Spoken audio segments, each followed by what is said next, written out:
I'm going to read a mixture of kind of old and new in the kind of two sets because it seemed to make sense. I wasn't sure we were doing two sets, so forgive me if I go over. What time am I? I'm going to kill you. Okay, so I was going to read something from this Oyster Catcher Clutch of Odes. I really like kind of sound, and I really like things with texture. And I had a great fridge once that had this great funk sound. So this is Funk Ode. Funk Ode. Degauss my house rest heart, that it start anew. Funk, a truer magnet mounted in its bone guard, a hermit crab. Crustacea, say we love now, with the intrigue of hours before us like a mixing desk. A painter is not a monkey, though a writer apes the human, delicately grooming its young. Some model organism we pet, hate for its mate may then notice us in the corner, growing like wallpaper, groaning like ship's timber, imaginary vessel whose prows of some unknown metal, an alloy of late gust and kettle, its beak speaks smoke, signals against smudged dark. We smoulder too. Sympathy, symphony number 3, and the scored etymology barks back a wounded stick. Recover it, slick from whatever jaws retrieved it. You know what creating really is, chimed Klein? To have the capacity to be embarrassed. In this room, I sit aglow, a beetroot's aureole. Attention seeds sensation. Some trifle spills, furtive. I really like Phil Niblock's music. He makes these kind of pieces that are very kind of physically sonic, and he likes people to kind of wander around the concert halls because when you change your kind of head position, the different overtones in the drones change. So I like that kind of physicality of sound. So this is Aviation Ode in celebration of Phil Niblock at 70.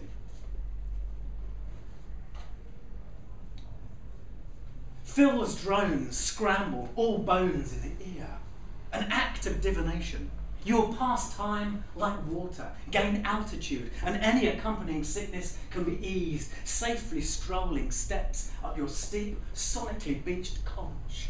Through the oval window, we see all pass between pitch, a music switching positions in its sleep.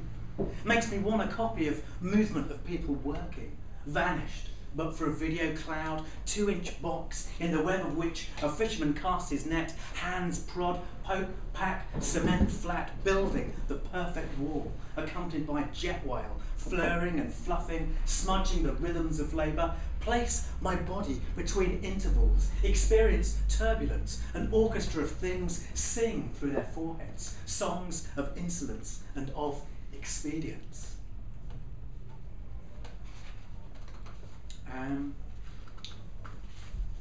Anticipation Ode. Suppose we disclose just how the moist bead on a swan's brow might double as our motion to carry, just that, to marry now, its plastic stuff we make a mould of and fall in, caked.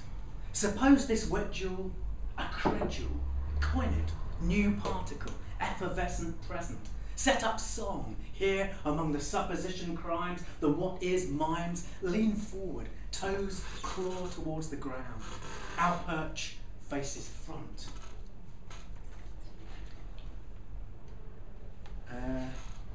Okay, something different entirely, honestly, I hope it is. I really like romantic conversation poems, so this is my take on a romantic conversation poem, much more kind of domestic. Ode to the Coming Year, and this is 4 sections. Ode to the Coming Year. 1. Holly wakes. The nightmare's moony gaze has grazed her pasture plain, and she's fallen slightly into a chapped crack in the exposed earth. I have lost coordinates to my cat. Some blemish in space-time that deposits him far left, far right, just so's I might fumble for him out on the peripheries of sight. A poem is not a trap, but I set it to rhyme as a sound gate and wait for what might walk in. Forced singing might amble into song. It isn't long before the gate swings only now the creak of hinge stings 2 readings, a knock at the door that scores dread in the monkey's paw, and Frost's secret ministry is somehow working in me, as a gaudy set of grief granules sparkle under fairy lights from tinselled tree. There is no grate to greet a filmy stranger, but ashtray navigations negotiate the ear canal as stoically as if it were the Styx. They send back soft shapes from the soundings, Wawash, synth scree, and distant sleigh bells. At the toll gate towards New Year's, pedals set to stun. 2. Holly confides she can turn into a cat, but that surely just misplaces the lots. Like the IERS occasionally adds a leap second, else the day may come apart across a span of many hundreds of years and argue with our clocks. The earth takes its time, turning over too slow, like a tired tabby retires into something more comfortable. As I pen this, men in Big Ben prepare to subtract old pennies sat on the great clock's pendulum to add an extra pip, a sonic relative of the black bits in Newton's apple. 3. Holly's jumping this time, aping electron action inside atomic clocks. Light waves peak, squeeze this 7th pip 9 billion times per second, giving, as they fall, a factory of seconds. I should like to keep this corrective leap as figure, a pataphysical trigger pulled in science frictions. Let it be a switch, as Marker imagines it, the story of one who is lost forgetting, who visits from the 40th century, where we still sing Mussorgsky at a loss to what it means for a brain in an era of full employment, memory anaesthetised in total recall. Conjure this future stranger, third worlder of time, taunted by prehistory, might ignore, though he's sure he won't. When he's so curious, moving heavily towards us, wondering what it is to tremble in time, to music, its melody, impenetrable to memory. 4.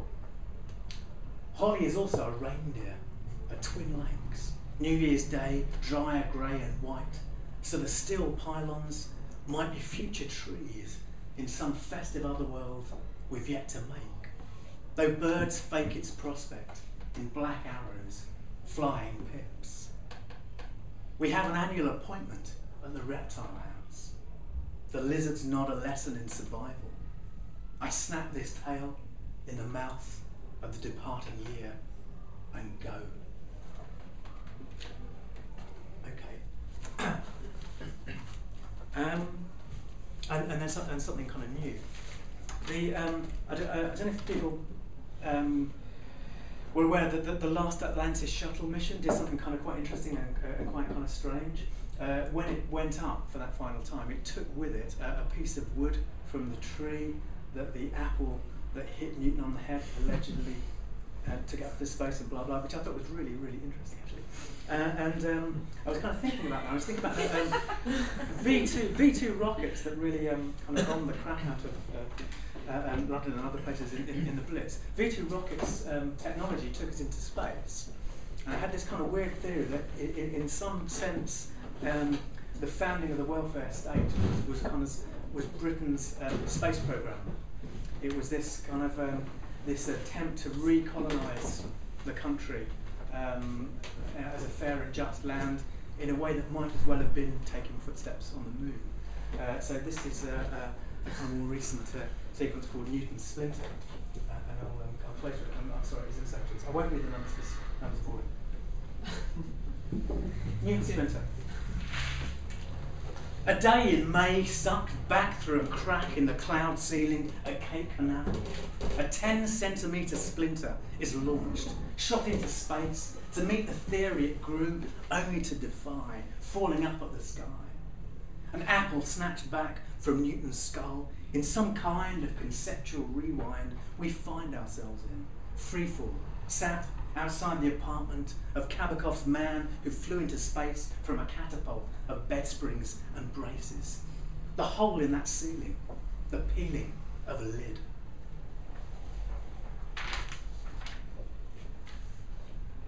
Stranded outside that room, we peer through slats. The future, a crime scene awaiting forensic team. Blake's Newton calibrates, calculates, delivers figures intently at his iPad, whilst the garden he sat in imitates Ernst's Europe After the Rain. A blue tip orbits a whirligig, skips across its cat's cradle. I'm unable to fathom how, after firestorms, soft rain fell in England, formed a calcite cradle, a stalactite settlement, under the nose of a quintet of giants. A new space program, still under the stars, with no formula for rocket fuel, yet so much to leave behind.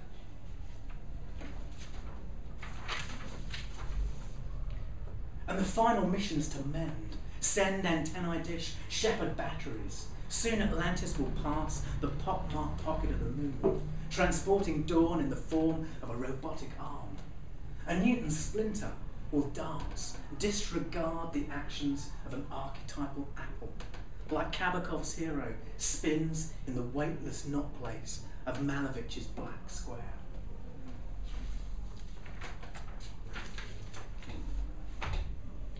The apple draws the earth, earth the apple, but here wood spins, weightless in space, to draw not lots, splinters of history working under the skin, revolving. These lines trace knots in the wood out into space, through giraffe tongue blue to astro black. My copy of Britain by mass observation with a damaged spine.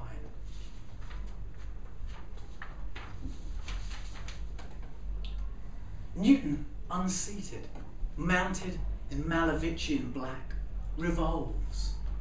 Citrus globes a juggle in stellar struggle, sky beyond sky, dark as a train compartment circa 46, light bulb snatched as a government patches harms, hatches plans space deep.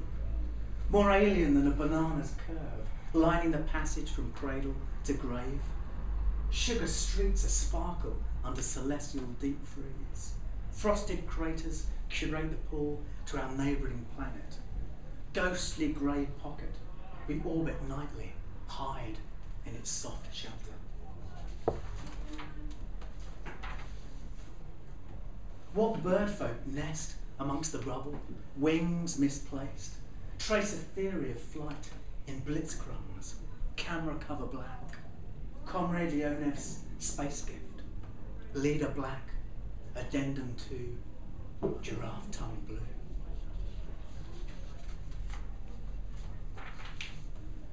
Crows atop pylons, pepper tractor tracks as day bakes. Plot a future field for still trees to punctuate, a sentence traced in pencil, fashioned from Newton's splinter in softest lead.